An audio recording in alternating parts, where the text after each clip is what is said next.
নমস্কাৰ বন্ধুসকল, মই আহি পালোঁ 5 নম্বৰ ৱাৰ্ড মঙলদৈ নতুনপাৰা আৰু ইয়াতে এডাল সাপ ওলাল আৰু সাপে ফোন কৰি নাহে। আৰু বন্ধুসকল এতিয়া 5 নম্বৰ ৱাৰ্ডত সাপডাল ওলাল আৰু এই ৰাতি কিমানটা বাজিল দাদা? 8টা বাজিল আৰু এতিয়া সাপডাল ওলাল আৰু দাদাই লগে লগে মোক ফোন কৰিলে। আৰু দাদা আপুনি আহকচোন। আপোনাৰ নাম আৰু ঠিকনাটো কৈ দিয়ক।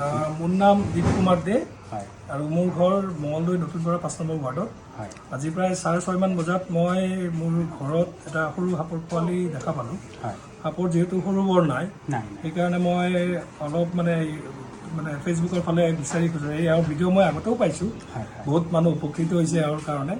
এনেকৈ মই বিচাৰি এওঁৰ লগত যোগাযোগ কৰি এওঁক মাতি আনিলোঁ। বহুত কষ্ট কৰি এওঁ জৰাৰাম চকৰ পৰা ঠাণ্ডা মাজত হ'লেও আহি পাইছে আমাৰ ঘৰত।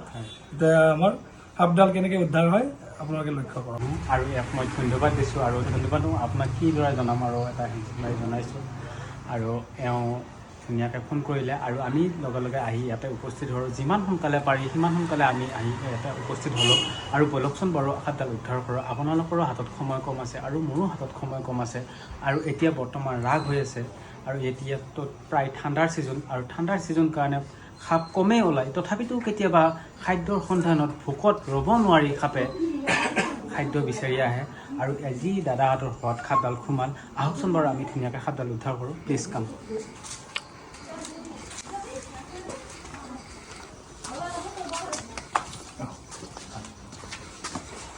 আৰু বন্ধুসকল আপোনালোকে চাওক, এয়া লক্ষ্য কৰিছে আপোনালোকে আমি বিল্ডিং ঘৰত উঠি আছোঁ আৰু এই বিল্ডিং ঘৰত সাপ সোমাই আছে।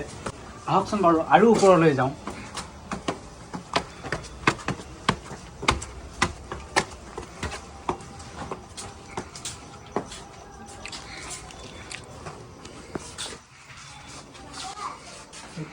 আৰু বন্ধুসকল চাওক, সাপডাল আছেই ইয়াতে ধুনীয়াকৈ শুই আছে আৰু ই জেঠী খায় আপোনাৰ চিপকলি।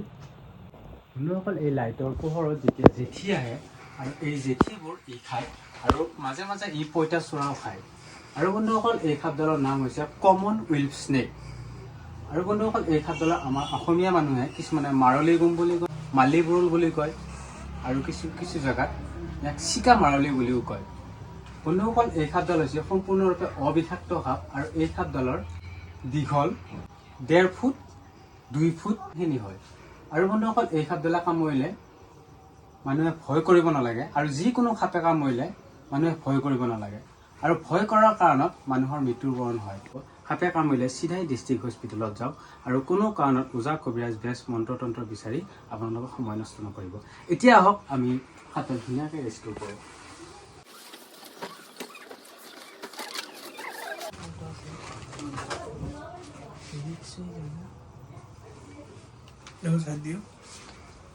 বন্ধুসকল চাওক, ইয়াৰে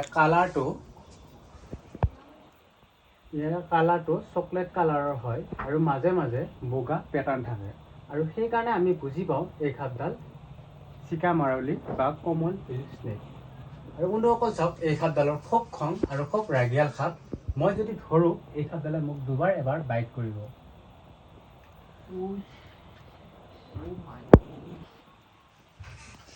বন্ধুসকল চাওক, এইডাল সাপ আমি ধুনীয়াকৈ ৰেস্কিউ কৰিলোঁ আৰু এতিয়া লৈ যাই ধুনীয়াকৈ বাহিৰত এৰি দিম কাৰণ ইয়াৰ যিখিনি জীৱন বাকী আছে। বন্ধুসকল চাওক, আৰু কেতিয়াবা আমাৰ ভিডিঅ' চাই যদি আপোনালোকে সাপ ধৰিবলৈ চেষ্টা কৰে তেতিয়া হয়তো বিপদ ঘটিব পাৰে। এতিয়া আমি ধুনীয়াকৈ সাপডাল লৈ যাই জংঘলত এৰি দিম কাৰণ ইয়াৰ যিখিনি জীৱন বাকী আছে সেইখিনি জীৱন বাহিৰত কটাব পাৰিব। বাইদেউ ভয় কৰিছা নেকি? বাইদেউ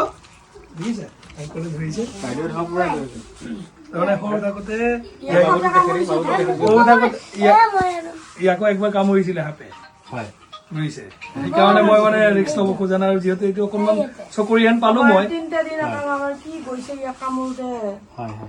সেইকাৰণে আমি ৰিক্স ল'ব খোজা নাই। দেখিছেনে? থেংক ইউ বুলি কৈ দিয়া। Thank you. ভাল লাগিলে নাই সাপডাল ধৰাৰ কাৰণে? ভয় কৰিছে নেকি?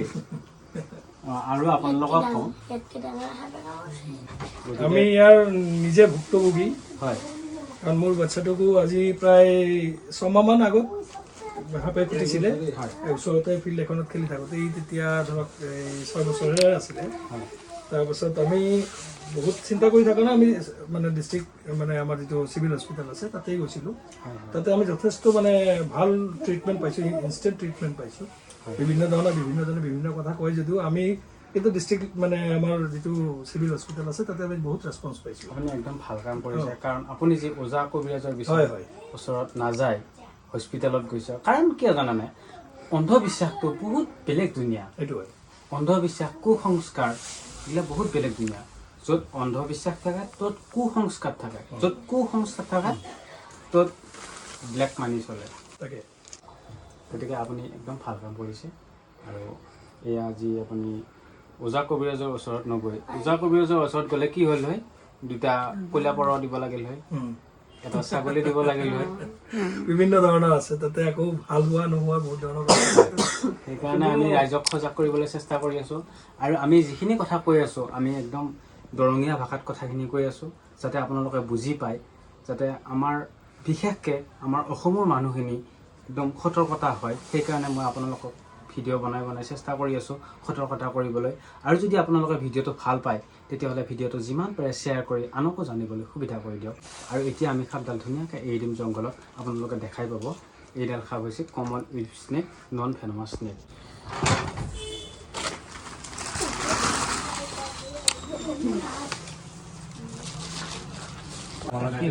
পোনপ্ৰথমে মই আপোনালোকক আটাইখিনিকে আৰু আপোনাক স্পেচিয়েলি আপোনাক বহুত বহুত ধন্যবাদ পায়, কাৰণ মানে সাপৰ প্ৰতি আমাৰ সজাগতা অনাৰ বাবে যিখিনি প্ৰচেষ্টা আপোনালোকে কৰি আছে তাৰ বাবে অত্যন্ত ধন্যবাদ।